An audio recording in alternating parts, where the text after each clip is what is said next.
तो भगवत प्राप्ति के लिए साधक में जो गुण आवश्यक हैं वो आप लोग सुन रहे हो। उसमें आगे बोला गया है कि षट संपत्ति, मतलब कि जो भी साधक है, जो साधना करने के लिए बैठा है, जिज्ञासु है, मुमुक्षु है, ज्ञान को पाने के लिए प्रयत्नशील है, तो उसके अंदर में एक गुण ये होना चाहिए कि उसमें षट संपत्ति होनी चाहिए।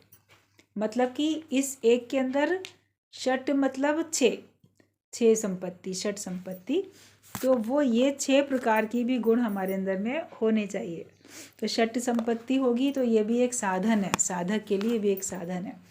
कहा जाता है कि चतुष्ट साधन पलंग बिछाया और शांति का बिस्तर, शांति का तकिया लगाया, ब्रह्म ज्ञान का सब तकिया लगाया, शांति का बिस्तर बिछा दिया। तो चतुष्ट साधन पलंग मतलब 4 प्रकार के साधन है, विवेक, वैराग्य, षट संपत्ति, मोक्ष, इच्छा। तो जो षट संपत्ति है वो बहुत आवश्यक है, गुण हमारे अंदर में वो होना बहुत आवश्यक है। अपने अंदर देखो, बाकी संपत्तियों को तो इकट्ठा करने के लिए बहुत प्रयत्नशील रहते हैं, लेकिन क्या हम आध्यात्म के रास्ते पर चलने के लिए इन संपत्तियों को इकट्ठा करने के लिए प्रयत्नशील होते हैं? तो ये 6 प्रकार की जो संपत्ति होती है, इसमें है शम। पहला होता है शम। शम का मतलब है अंतःकरण की स्थिरता, मतलब मन का संयम। जब आपका मन संयमित होगा, अंतःकरण की स्थिरता आपके अंदर में आए, मन, बुद्धि, चित्त, अहंकार सब आपका स्थिर हो जाए, वो आपके लिए अति आवश्यक है। मन ही तो चलायमान होता है, मन ही तो आपको पता नहीं कहाँ से कहाँ भटकाता है, कहाँ से कहाँ पहुँचाता है। मन के हारे हार है, मन के जीते जीत बोला गया। तो अगर आपका मन वश में नहीं होगा, मन स्थिर नहीं होगा, और अंतःकरण में तो मन भी है, बुद्धि भी है, चित्त भी है और अहंकार भी है, सब स्थिर होना ज़रूरी है। जब तक हमारे अंदर हलचल है, बेचैनी है, एक व्याकुलता है माया के प्रति, या अपने अंदर में स्थिरता नहीं है, आनंद की अनुभूति नहीं होगी, बिल्कुल भी अशांति रहेगी, तो आपको शांति का अनुभव थोड़ी हो सकता है। अशांति में तो अशांति रहेगी आपको। तो स्थिरता अगर नहीं होती तो आपका मन अशांत रहता है। तो अशांत मन परमात्मा को नहीं प्राप्त कर सकता है। तो हमें 6 संपत्तियों में पहली संपत्ति सबसे पहली है शम। उसको हमें अर्जित करना है, इकट्ठा करना है। कि हम उसको इकट्ठा करें, कैसे अपने मन को हम स्थिर कर पाएँ। कैसे अशांत कर लेते हो वो तो आपको पता है, कौन सा विचार रखते हो मन में तो मन अशांत हो जाता है, लेकिन कौन सा विचार रखें कि मन शांत हो जाए, ये भी तो सीखो, ये भी तो अपने अंदर में धारण करो ना। ये गुण है हमारा, जो हमें इसको धारण करना पड़ता है। अगर आप अपने मन को अशांत ही रखोगे तो आपका सत्संग में आने का क्या लाभ होगा? आपको भी नहीं पता चलेगा कि मेरा सत्संग में आने का मुझे क्या लाभ मिल रहा है। अशांत मन से तो कुछ भी कार्य नहीं हो सकता। जैसे हिलते हुए पानी में या उबलते हुए पानी में आप अपना चेहरा नहीं देख सकते, तो अशांत मन में ना तो आप प्रभु का साक्षात्कार कर सकते हो, ना आत्म साक्षात्कार कर सकते हो, कुछ प्राप्त नहीं हो सकता। तो शम जो है वो एक बहुत बड़ा गुण है, और ये हमारे अंदर में होना चाहिए। मतलब मन का संयम, अंतःकरण की स्थिरता, अंतःकरण हमारा वश में हो। और दूसरा आता है दम। तो दम होता है इंद्रिय निग्रह, मतलब इंद्रियों का संयम। शम मन का संयम, अंतःकरण का संयम, और दम इंद्रियों का संयम। आप अपने अंदर से अपने मन को स्थिर रखोगे और बाहर से आपके इंद्रियां भी चंचल चलायमान ना हो। कहीं से भी कुछ आहट आएगी, कान सुनेंगे तो आंखें वहाँ देखेंगी, फिर मन चलेगा, फिर उठ के जाके इंक्वायरी करोगे। ये सब तो चल ही रहा है संसार में। लेकिन जब कोई ध्यान लगाने बैठता है, समाधि लगाने बैठता है, भगवान की भक्ति पूजा करने बैठता है, या सत्संग सुनने के लिए बैठता है, तो उसको अपनी इंद्रियों पर भी संयम होना चाहिए कि वो ना इधर देखे ना उधर देखे, ना मन कहीं भटके, ना उसकी इंद्रियां इधर उधर जाएं। किन्हीं को बहुत आदत पड़ी होती है, कभी बैठे बैठे पैर हिलाते रहते हैं, कभी हाथ हिलाते रहते हैं, कभी कुछ करते हैं, कभी इधर ताका उधर देखा, मतलब वो इंद्रियों का संयम नहीं हो पाता, क्योंकि मन संयमित नहीं है। मन अगर एकाग्रता में होगा तो आपकी इंद्रियां भी एकाग्र होंगी। और मन एकाग्र नहीं है तो आपकी इंद्रियां भी चलायमान होती हैं।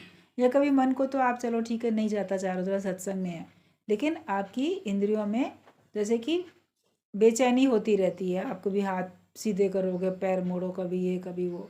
तो कोशिश करो कि हम ज़्यादा देर तक स्थिरता से सीधे हम बैठ सकें।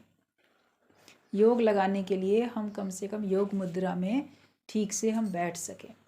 ये अभ्यास होगा, जितना अभ्यास होगा उतना हो पाएगा। वरना कई लोग आजकल तो बचपन से ही बच्चे नर्सरी केजी से ही कुर्सी मेज़ पर ही बैठ के पढ़ते हैं।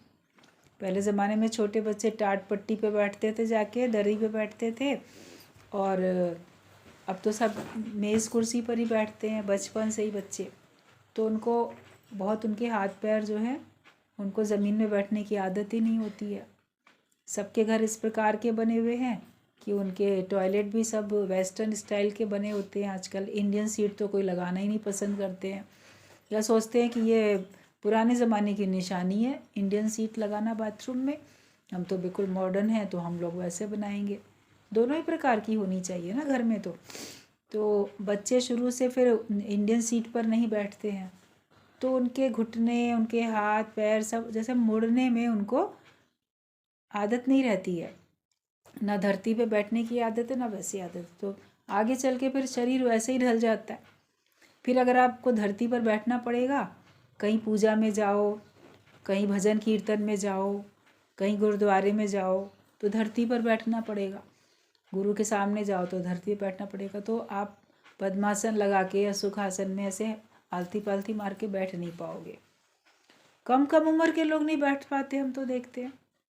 पैर झंझनाने लगते हैं, पैर सोने लगते हैं, कुछ होता है, फिर सीधे करो, फिर ऐसे करो, क्योंकि आदत ही नहीं रह गई है। कुछ कपड़े इस प्रकार के टाइट पहन लेंगे तो उनको और नीचे बैठने की आदत नहीं रहती है, या उनको अनईजीनेस होती है।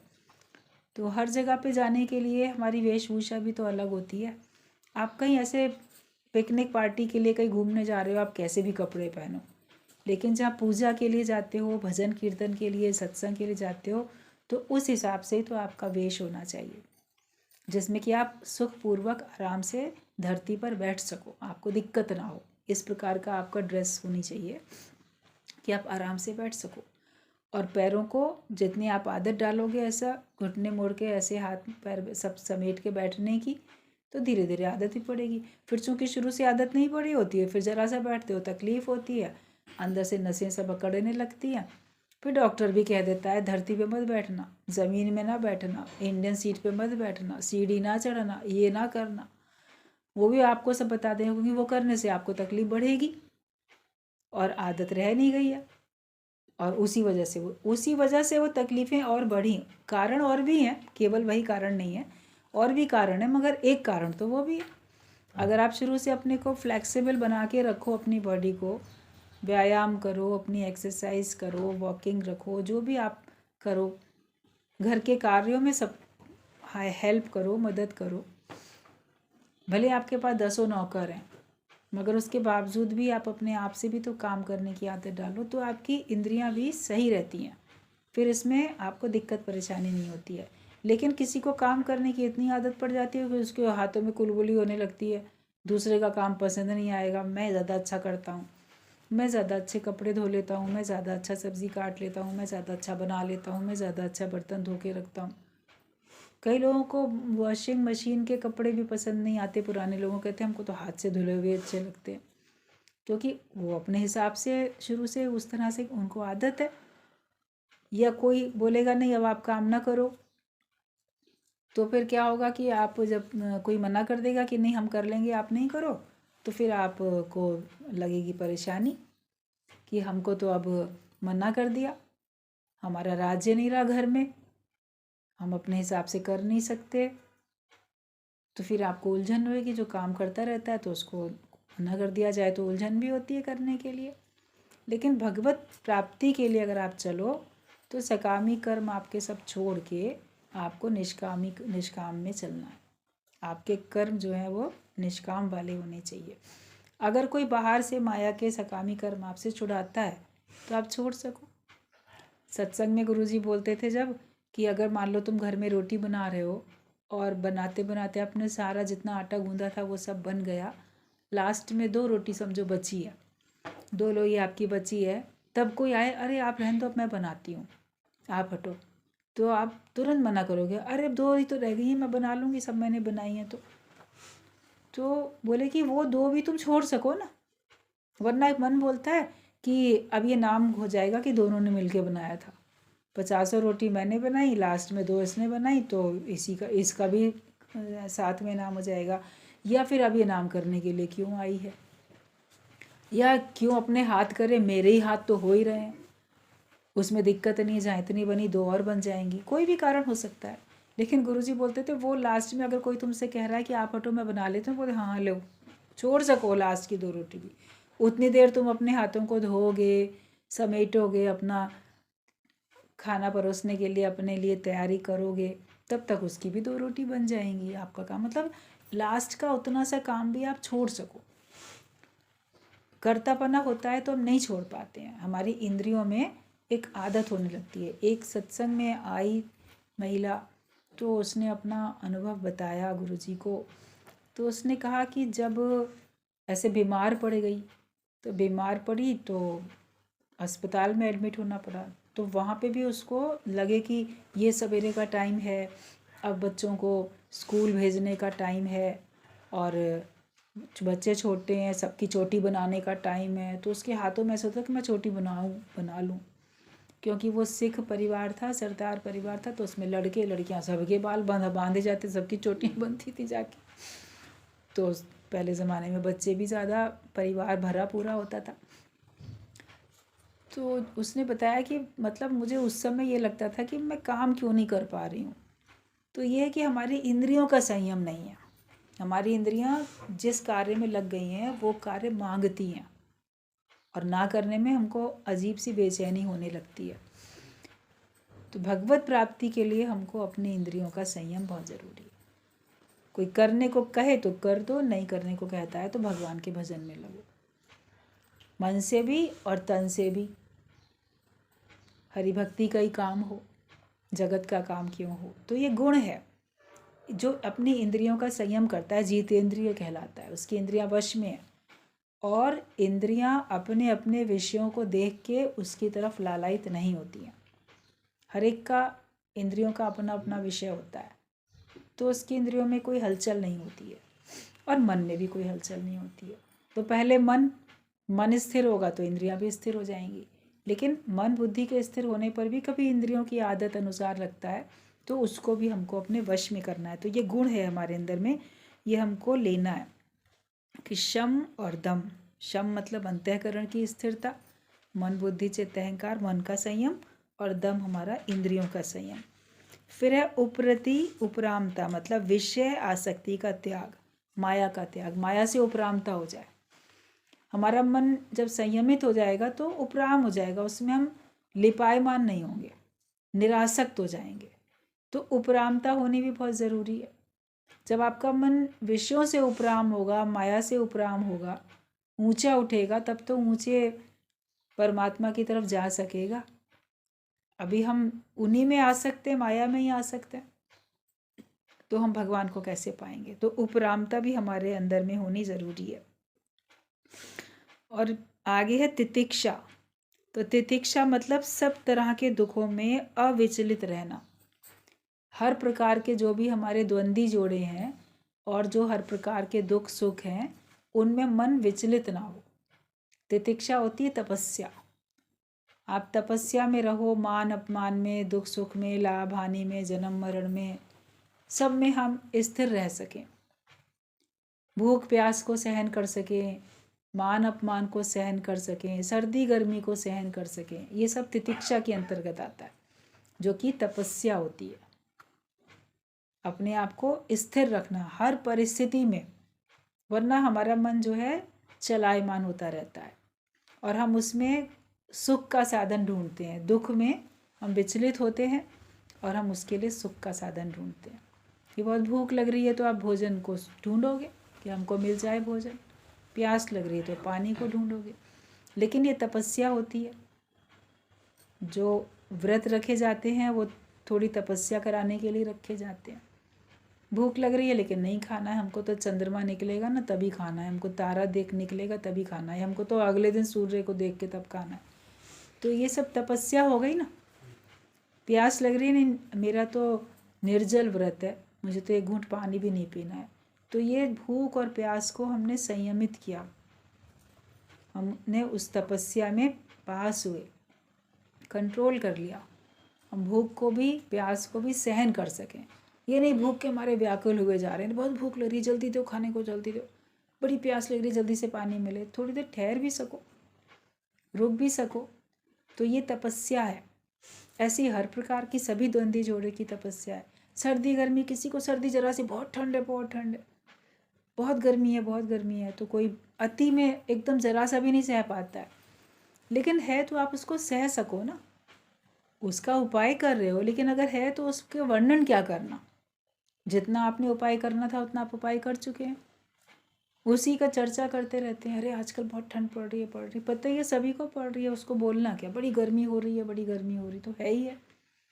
या वहाँ बहुत गर्मी थी, तो उतनी गर्मी में आप जाके गए तो आप सह तो सको, ठीक है सह सकते हैं, अग्नि के बीच में तो नहीं है ना कम से कम। या बहुत सर्दी में तो जो लोग सेना के जवान हैं, बिल्कुल माइनस कितने कितने डिग्री टेम्परेचर में खुले में वो बाउंड्री की और सीमा की सुरक्षा के लिए बर्फ़ में चल रहे हैं, कैसे सह रहे हैं वो लोग, सह पाते हैं कि नहीं? आदत होती है सहने की, उस आदत डालते हैं, कोई बचपन से थोड़ी ना उस जगह पे वो लोग रहे थे, लेकिन ट्रेनिंग उनको दी जाती है, वो सहना सीखते हैं।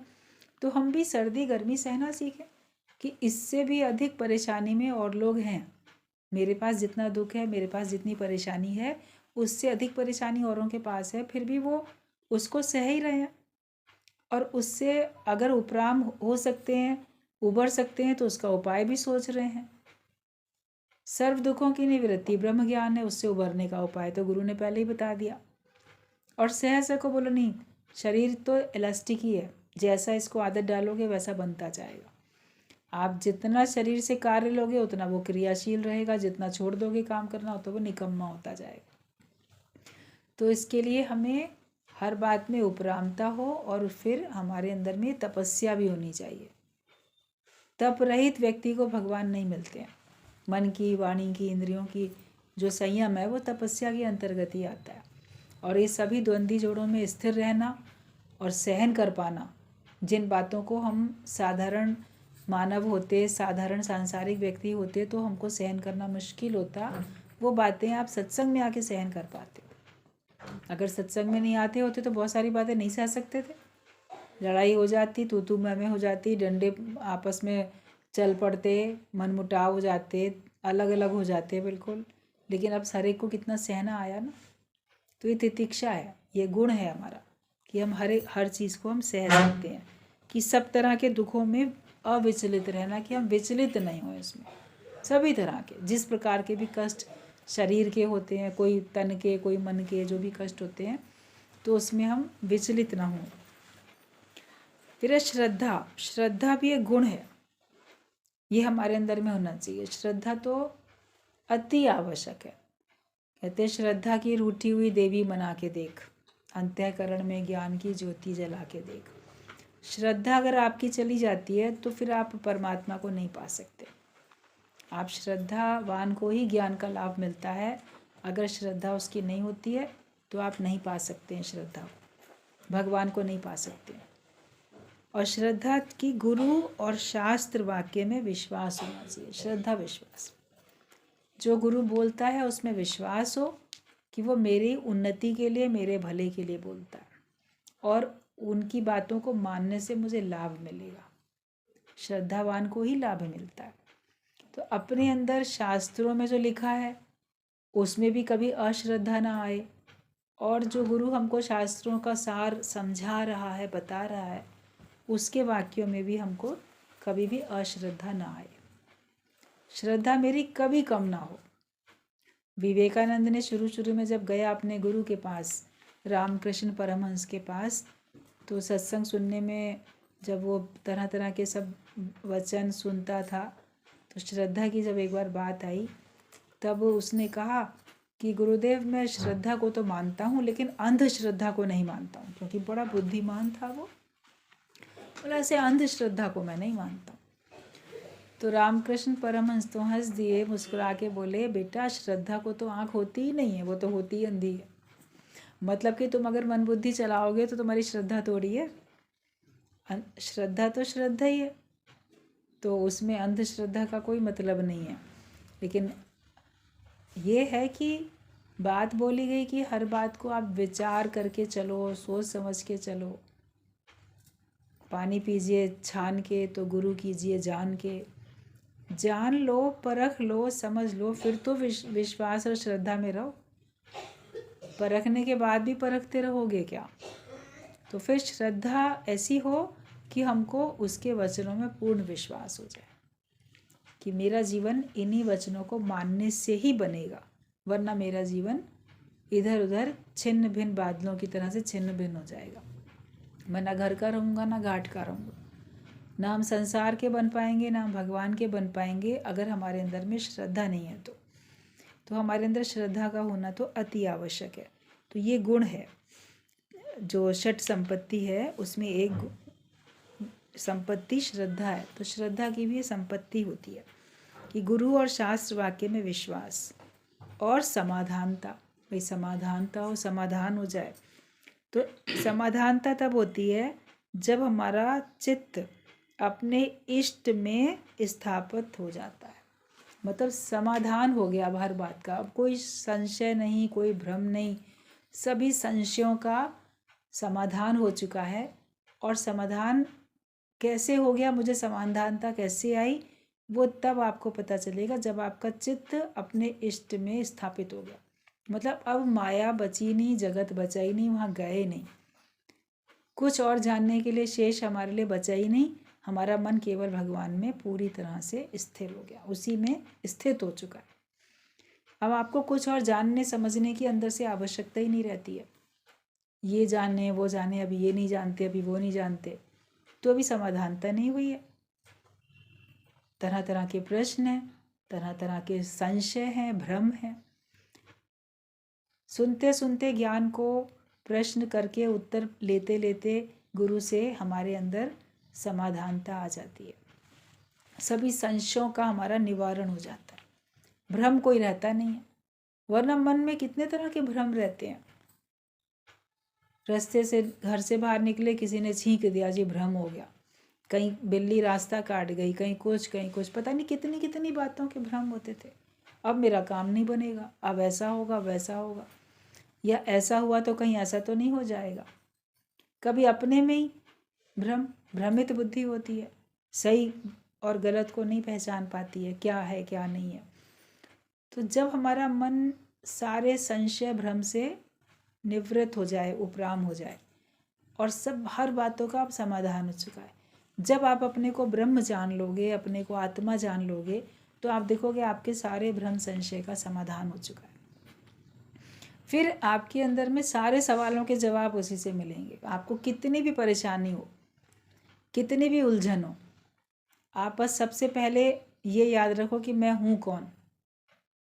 अपने को जानो, मैं ये देह नहीं हूँ, मैं वो आत्मा हूँ, मैं वो शक्ति हूँ, मैं ब्रह्म स्वरूप हूँ। तो मुझ आत्मा से ये बात लागू होती है क्या? मुझ ब्रह्म में ये बात होती है क्या? तो आप देखोगे कि फिर सारी बातें ख़त्म हो जाएंगी। जो भी कुछ भ्रम है, संशय हैं, वो जगत को सत्य मानने से हैं और अपने को जीव मानने से।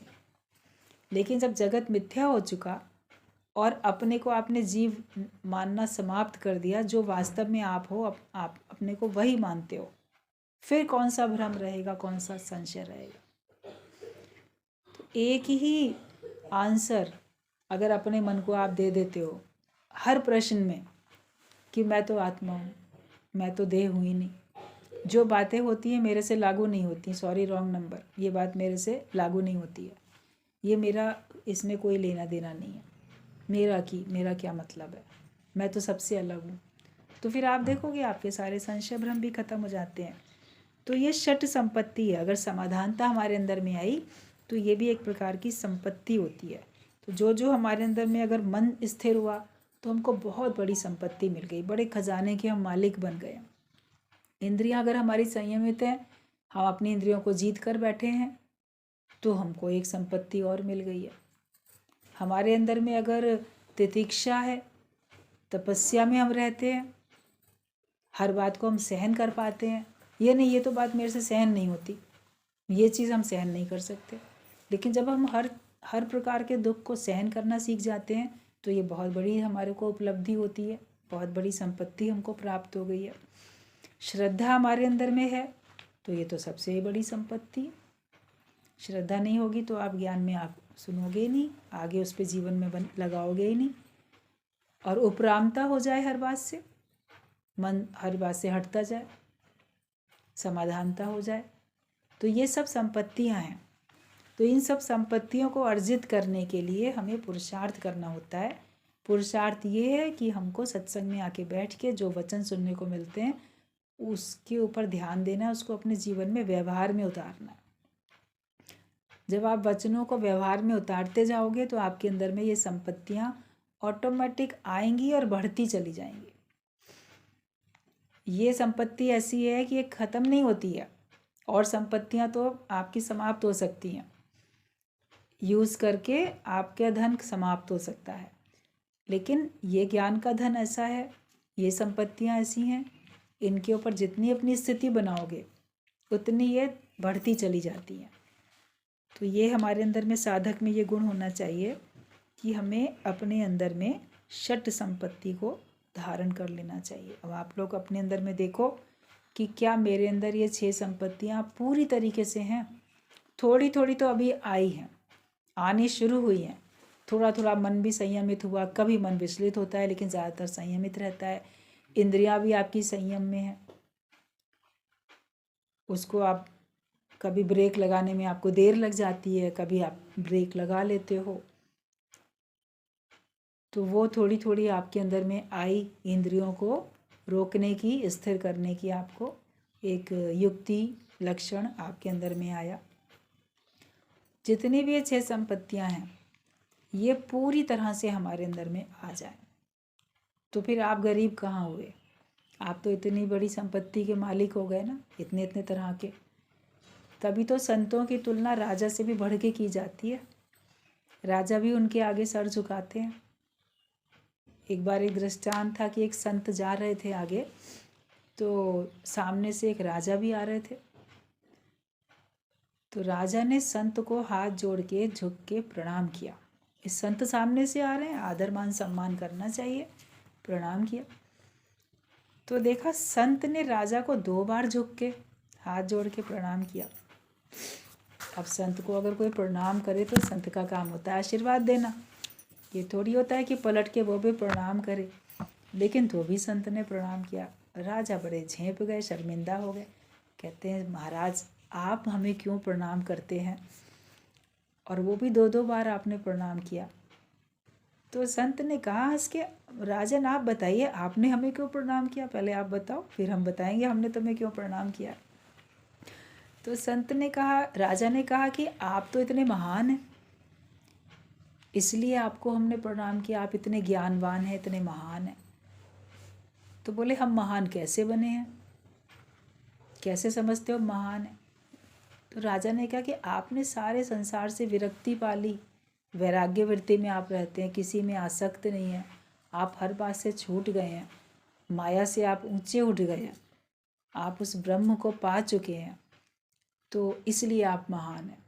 ये आपने सारे जगत का, माया का, सबका त्याग किया, त्यागी वैरागी आप हैं, आप महान हैं, इसीलिए हमने आपको प्रणाम किया। तो राजा से कहा फिर संत ने कि देखो हमने माया का त्याग किया, तो मतलब कि हमने परमात्मा को पाया, ज्ञान को पाया, तो ज्ञान माया से श्रेष्ठ था ना, भगवान माया से श्रेष्ठ था, तभी तो उसको छोड़ के हमने उससे बड़ी चीज़ पाई जो तुमको भी बड़ी लग रही है, तभी तो तुम हमको ज़्यादा महान समझ रहे हो। हमने जो चीज़ छोड़ी उसको छोड़ के हमने प्राप्त तो कुछ और चीज़ की, उसको छोड़कर ही प्राप्त कर सकते थे। तो जो चीज़ छोड़ी वो तुच्छ है, छोटी है, और जो हमने पाया वो उच्च है, महान है वो, ये तुम कहते हो। तो हमने तो एक माया का त्याग किया, तो आप हमको एक बार प्रणाम करते हो, लेकिन आप तो उच्च चीज़ का, भगवान का और ज्ञान का त्याग करके बैठे हो, तो आपने तो हमसे बड़ा त्याग किया है ना, इसलिए आपको 2 बार नमस्कार है।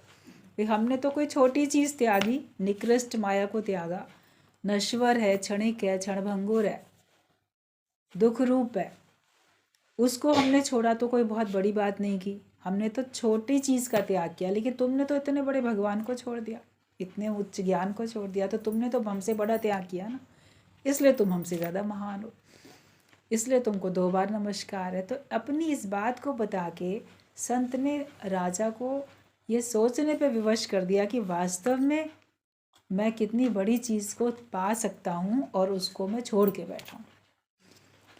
तो इसी बात से उसको समझ में भी आ गई बात कि आखिरकार मुझको भी तो वही चीज़ पानी।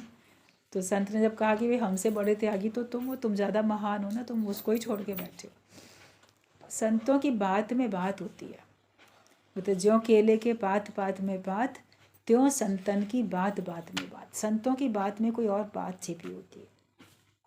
वो अगर किसी को कुछ बोलते भी हैं तो उसके पीछे कोई उद्देश्य होता है, कोई उनका इशारा होता है, किसको कब किस तरीके से क्या बात बतानी है। तो उन्होंने बातों में उनको जता दिया कि तुमको भी इस मार्ग में आगे बढ़ना चाहिए। तो पहले तो सब लोग माया का ही त्याग करके, जो त्यागी है उसी को महान समझते थे, मगर गुरु बताता है कि नहीं, वो कोई बड़ा त्याग नहीं है। तो तुम भी उस छोटे चीज़ को त्याग करके बड़े चीज़ को प्राप्त कर लो, तुम भी महान बन जाओगे। किसी को महान देख के उसको आदर मान सम्मान देना अच्छी बात है। आदर मान सम्मान तो हमें प्रत्येक को देना चाहिए। हमसे छोटे हैं, हमसे बड़े हैं, बराबर के हैं, जो भी हैं, आदर मान सम्मान तो हमें सबको देना चाहिए। रिस्पेक्ट हर एक को देनी चाहिए, लेकिन अपने को भी तो ऐसा बनाना चाहिए कि लोग आपको रिस्पेक्ट दें। अपने को भी तो महान बनाने की कोशिश करो। दूसरा महान है, अच्छी बात है, आप क्या हो, संत करे आप समान। अगर हम सच्चे संतों के सानिध्य में चले जाते हैं तो वो हमको आप समान बनाते हैं, बराबर हमको कर देते हैं कि जो तू है सो मैं हूँ, जो मैं हूँ सो तू है। वो जितना ज्ञान उनके पास है वो पूरा ज्ञान हमें सौंप देते हैं। जो उनका जीवन है, जैसा उनका जीवन है, वैसा ही जीवन हमारा भी बनाने में हमारी मदद करते हैं। तो हमको भी उस महानता तक वो पहुंचा देते हैं। लेकिन संतों का संग करके उस महानता तक पहुंचने के लिए, परमात्मा को प्राप्त करने के लिए, हमारे अंदर जो आवश्यक लक्षण, जो गुण होने चाहिए, वो भी तो गुरु की कृपा से ही मिलते हैं, संतों की कृपा से ही तो मिलते हैं। बिना सत्संग में आए हमारा काम नहीं बनने वाला। बिना सत्संग में आए हमको ज्ञान नहीं होगा। न सच्चे गुरु मिलेंगे, न ज्ञान होगा, न विवेक खुलेगा, न हमारा जीवन बनेगा। इसलिए सभी शास्त्रों में, सभी ग्रंथों में सत्संग की महिमा और गुरु की महिमा सबसे अधिक बताई गई है। तो शास्त्रों को, गुरु को समझो और अपना जीवन इस रास्ते पे आगे बढ़ाते चले जाओ। इस नए साल में हमको अपना जीवन जहाँ तक पहले था, जिस माया में थे, उससे ऊंचे तो उठें। षट संपत्ति में उपरामता जो है, तो अभी उपराम हुए कि नहीं, कि उसी घेरे में पड़े हुए हैं, कोल्हू के बैल की तरह उसी मैं मेरे के घेरे में पड़े हैं। उससे हमको थोड़ा सा ऊंचा उठना है और अपने अंदर ये ध्यान रखना है कि मैं महसूस कर सकूं कि प्रभु मेरे अंग संग है, ना वो मुझसे जुदा, ना मैं उससे जुदा। सब मैं उससे अलग नहीं, वो मुझसे अलग नहीं। एक अनुभूति हो जाए, हमारा योग लग जाए पूरी तरीके से, तब फिर आप देखोगे कि आपका जो योग लगा, उस योग से आपको कितनी शक्ति मिली, उस योग से आपको कितना सब प्राप्त हुआ। तो ये षट संपत्ति, 6 प्रकार की संपत्ति हमें मुफ्त में मिल रही हैं, और संपत्ति के लिए तो हमको प्रयास करना पड़ेगा, लेकिन ये 6 प्रकार की संपत्ति तो हमको मुफ्त में मिलती जा रही है। गुरु तो भर भर के दे रहा है। राम नाम की लूट है, लूट सके तो लूट, और अंतकाल पछताएगा जब प्राण जाएंगे छूट। तो ये ज्ञान तो हमको फ्री में ही मिल रहा है, इसके लिए कोई पाई पैसा नहीं लग रहा है। समय ज़रूर देना पड़ता है, बिना समय दिए तो नहीं होगा ना। हम घर बैठे रहें और बोले कि हमको तो मिल जाए पूरा ज्ञान, तो नहीं हो पाएगा।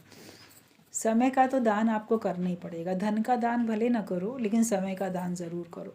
और वो भी दान भी नहीं कहलाना चाहिए कि वो हम अपने लिए खर्च कर रहे हैं। एक है हम दूसरे के लिए दे रहे हैं, दूसरे को दे दिया। लेकिन अभी तो सत्संग में आके हम अपने लिए खर्च करते हैं ना। जो हम समय दे भी रहे हैं, 1 घंटा 2 घंटा या सारा दिन, जितना भी जीवन जितना समय हम दे रहे हैं, तो उसमें हम कुछ गेन करते हैं ना, कुछ पाते चले जाते हैं। तो ये भी नहीं कि मैं दूसरे को दे रहा हूँ, उससे मैं खर्च करके, अपने समय को खर्च करके कोई संपत्ति अर्जित कर रहा हूँ। ये मेरा व्यापार चल रहा है, संतों से मेरा लेवा देवा, सब लेना देना हमारा संतों से ही चल रहा है, ज्ञान का लेना देना चल रहा है। तो इस ज्ञान के लेन देन में रहो, तो फिर आप देखोगे जो आवश्यक गुण आपके बताए गए हैं वो सारे के सारे आपके अंदर स्वतः आते चले जाएंगे। जैसे अभी नो करने का पावर नहीं है, नो करने का पावर नहीं है, तो अब आ जाना चाहिए। काम छोड़ के हम आगे सत्संग कर सकते।